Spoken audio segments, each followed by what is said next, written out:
Once again, good evening. Koikimedia bringing the world closer to your doorstep. Ní báyìí a wà ní Lagos Ibadan expressway.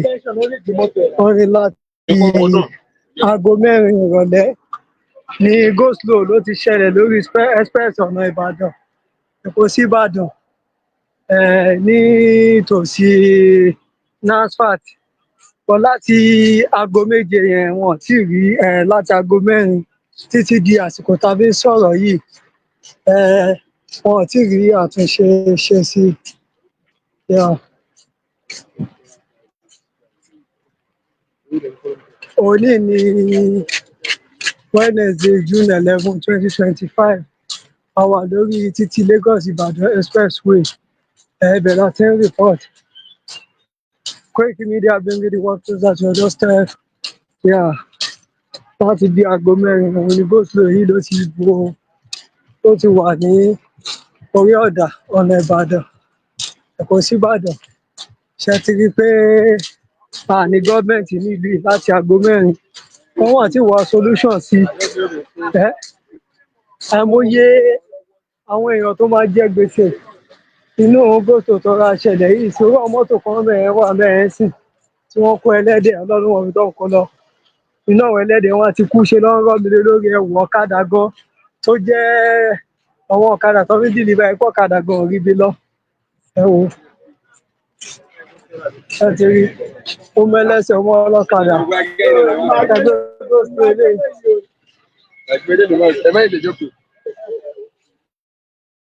ọ̀kadà gan kò rí bí lọ àtẹ́lẹsẹ̀ everybody fẹsẹ̀ rìn ní. wọ́n wo kòtò.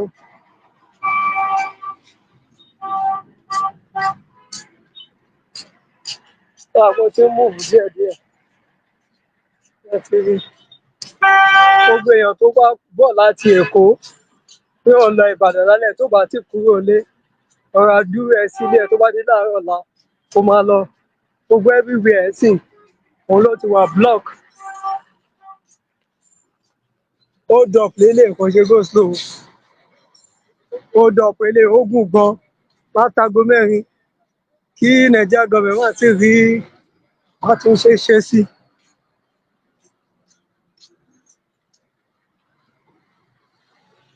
bóyá dé mòwe rè o máa gbòòrò láì wà bẹ́ẹ̀ gbọ́ mọ́tò tó ń bọ̀ látẹ̀kọ́ àárẹ̀ Èkó ló ti ń dúró.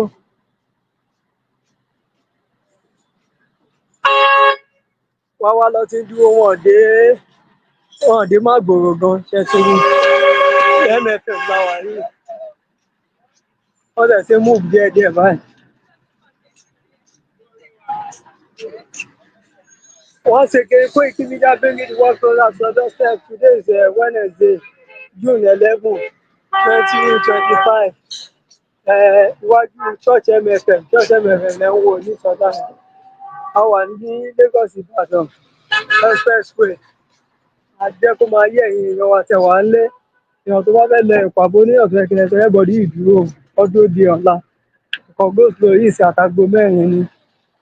Bóyá ìwà ìwọ́n ló dé mòwe ni.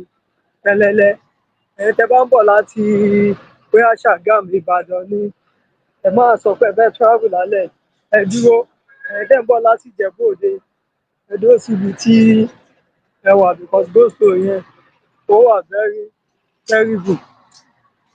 MFM láì wà ní Màgbòrò báyìí MFM Mountain of Fire láì wà go slow yẹn kàn mú díẹ̀díẹ̀ ni ó gùn gan bóyá gùn láti bíbá ẹ̀ sìn bẹ́ẹ̀ ló yẹ dé mòwe wọ́n ní sáìdì NASFAT àti ibẹ̀ ni tírélà yẹn ló ti ṣubú torí ẹ jẹ́ ká máa sọ fún àwọn èèyàn wa láti lè mọ̀ pé Lagos Ibadan expressway no go area ní báyìí no go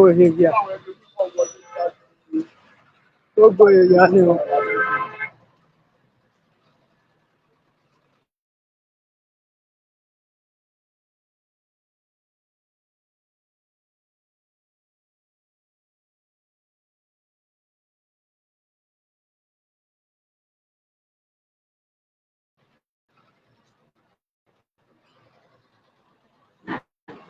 ẹ ti rí àwọn tírọ́ọ̀kì gan.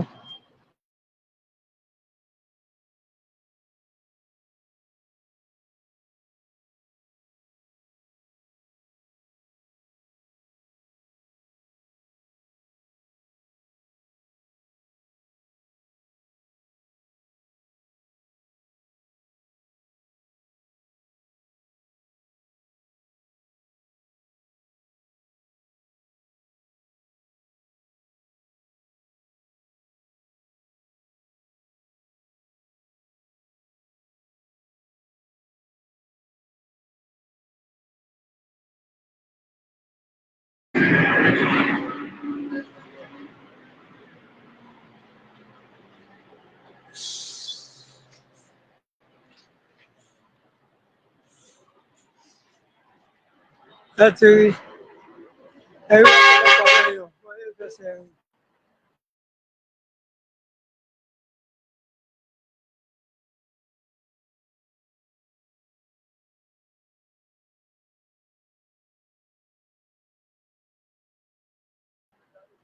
Ẹ ti rí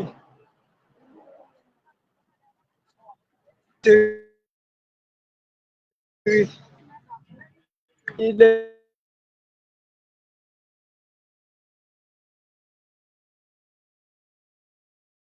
Lagos State.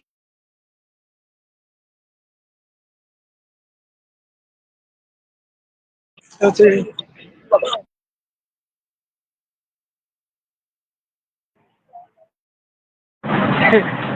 ìdí tá a gbọ́dọ̀ fi kúrò nínú Nàìjíríà rèé o. Orílẹ̀-èdè tá a máa jí rí yà lójoojúmọ́. Ìlú tí àwọn ìjọba wa tí wọ́n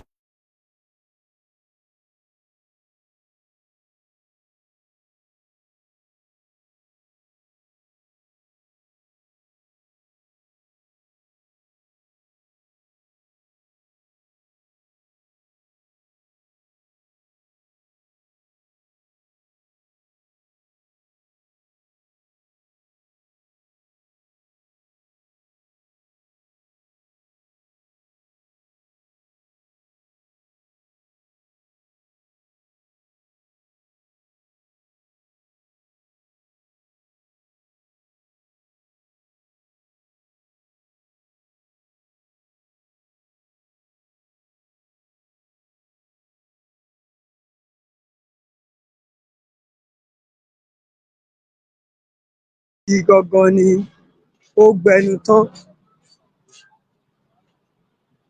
Tráfíkì yìí òun gangan ni ó gbẹnu tán.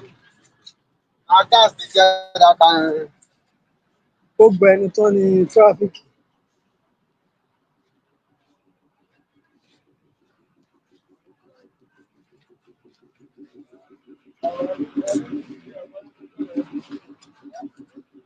Ẹsẹ̀ lọ̀pọ̀lọpọ̀ èèyàn fi ń rìn.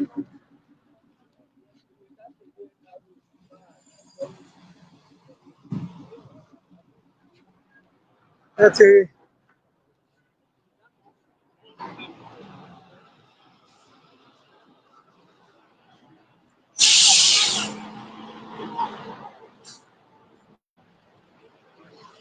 ẹ ti rí ọ̀pọ̀lọpọ̀ àwọn èèyàn bọ́lẹ̀ nínú mọ́tò tó ń fẹsẹ̀ rìn. Ṣòro orílẹ̀-èdè yẹn ló wà ká máa sọ pé a fẹ́ dúró nù ẹ̀. End Nigeria to save life. End Nigeria to save life. Ẹ máa wò ó. Ó bá yá sí wọn ní kọ́ńtírì ní eléyìí tá a wà. Ẹ wò ó, gbogbo èèyàn wọ́n ti bọ́lẹ̀ nínú mọ́tò tí ń fẹsẹ̀ rìn. Tí wọ́n ti gbé ọ̀dẹ́dẹ́ kan, wọ́n á ti kọ́kọ́ gbowó. Wọ́n ní mọ́tò lè lọ mọ́ gòsò àwọn èèyàn bọ́lẹ̀ owó tó ti gbà ṣe kínní. Tó ti gbà yẹn sápò. Location 419. Àwọn olórí lu jìbìtì, àwọn ọmọ ẹ̀yìn náà lu jìbìtì. Ìlú yìí tí wá di ìlú fi wèrè fọ́. Ẹ wo bọ́ọ̀ tírélà gan bọ́ ẹ páàkì tí wọ́n mú. Sórí orílẹ̀-èdè báyìí, ṣóun ló wá yẹ kí a máa sọ pé a fẹ́ dúró nù ẹ̀. Orílẹ̀-èdè tó fìgbà kankan ní ìlọsíwájú tó jẹ́ pé wọ́n fojoojúmọ́ re ẹ̀yìn ni. Sẹ́fà ń rewájú, náírà ń rẹ̀yìn. ṣé ẹ̀ ń rí ṣé ẹ̀ ń rí lẹ̀.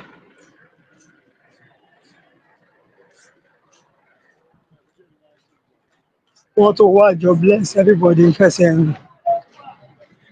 Everybody ń fẹsẹ̀ rìn. Wọ́n tó wá jobless. Ẹ́ ṣé owó orílẹ̀-èdè lè ẹ̀ka máa bèrè fún? Ẹ́ ṣé owó orílẹ̀-èdè báyìí wọ́n lè yẹ kí a máa bèrè fún? Ṣé ẹ̀ ń rí? Ó ti over 10 minutes báyìí tí a ti ń fẹsẹ̀ rìn. Ṣé ẹ rí? Àwọn mọ́tò move mọ́ rárá. Davido, mọ́tò ọ̀rọ̀ gidi move mọ́ rárá.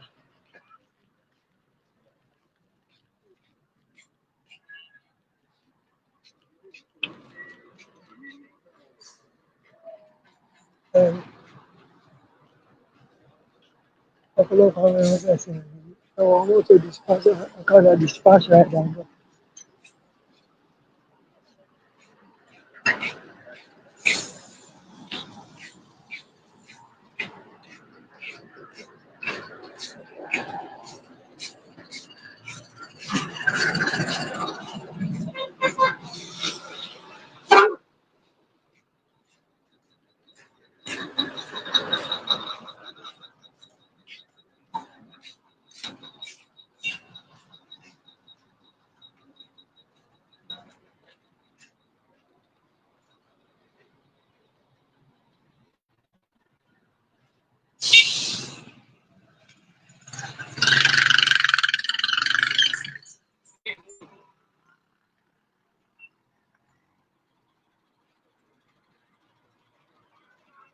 A lè mú wájú báyìí lọ fún yín.